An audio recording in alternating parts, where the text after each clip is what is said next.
Hello guys, welcome back to my channel इसके guidance पे। तो फाइनली से वीडियो बात कर रहे हैं क्लास 12 के स्टूडेंट के लिए मैथमेटिक्स का वीडियो होने वाला है। तो फाइनली जो आप बहुत लॉन्ग समय बाद हम अपने यूट्यूब प्लेटफॉर्म पे दिखाई दिए हैं, तो इसके लिए आई एम वेरी सॉरी। तो देखिए आज से जो आप लोग का ये वीडियो है कंटिन्यू आपको इस चैनल पे मिलेगा क्लास 12 के लिए, और ख़ास तौर पर स्पेशली क्लास 12 के स्टूडेंट के लिए यहाँ पे इंपॉर्टेंट क्वेश्चन जो आपके क्लास 12 में यानी बोर्ड एग्जाम 2024 में आपको इंपॉर्टेंट क्वेश्चन देखने को मिलेगा, जो कि 101% बोर्ड में आया हुआ क्वेश्चन होगा। इसमें विद आपको एनसीईआरटी मिलेगा, उसके साथ एनसीईआरटी एग्जाम्पलर मिलेगा, प्रीवियस ईयर क्वेश्चन मिलेगा, और साथ ही साथ सारे आपको सोल्यूशन करा के एक पीसीएम सब्जेक्ट का आपको यहाँ पे कराई जाएगी, ठीक ना।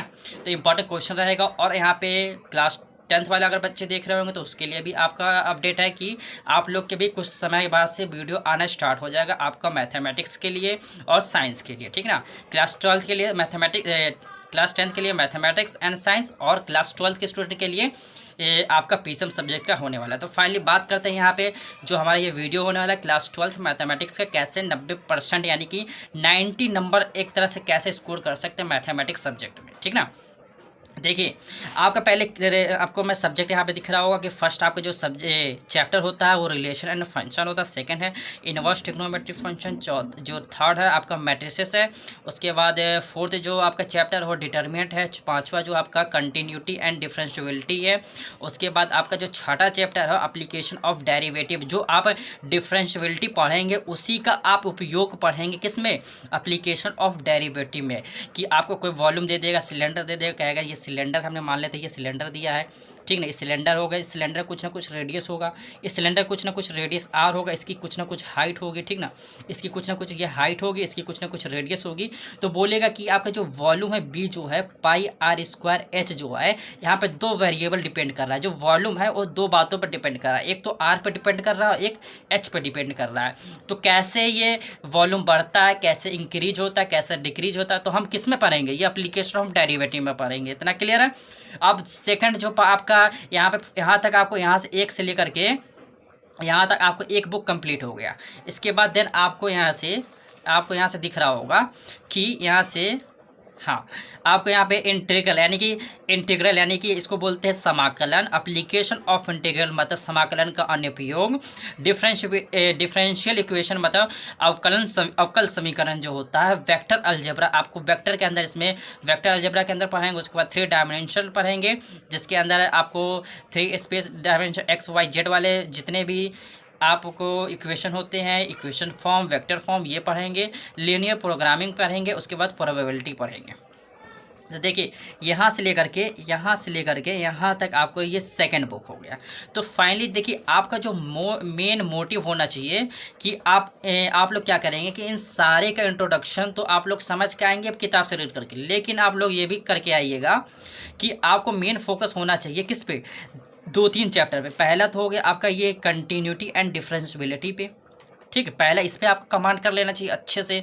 तो आप लोग क्योंकि आप इसको अगर अच्छे से कमांड कर लेंगे किसको, कंटिन्यूटी एंड डिफरेंशियबिलिटी को, और साथ ही साथ इंटीग्रल कैलकुलस को, इसको इंटीग्रल को, तो आपको यहाँ से 45 नंबर, कहाँ से कितना, 45 नंबर ईजिली आप ला सकते हैं। देखिए 100 नंबर का पेपर होगा, 100 नंबर पेपर में से आप 45 नंबर सिर्फ 2 सब्जेक्ट को पढ़ के यानी 2 चैप्टर को पढ़ के ला सकते हैं।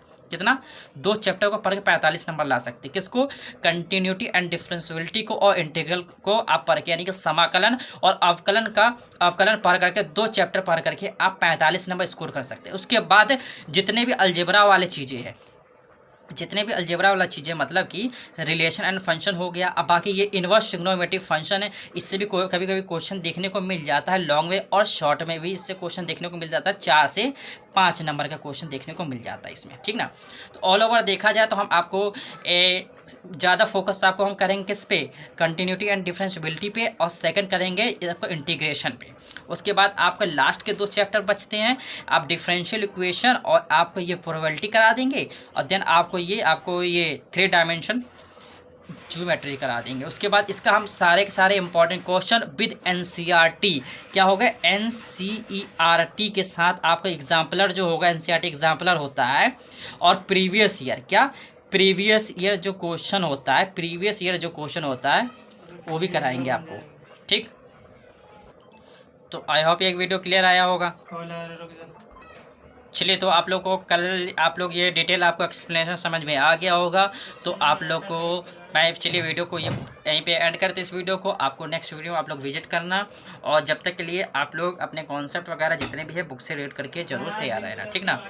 चलिए वीडियो के पे एंड करते हैं, जब तक नेक्स्ट वीडियो मिलते हैं। और आप लोग को ये भी बता देता हूँ मैं कि आपको देखिए जो फिजिक्स हो गया, क्या हो गया, जो फिजिक्स हो गया और केमिस्ट्री हो गया, ठीक ना।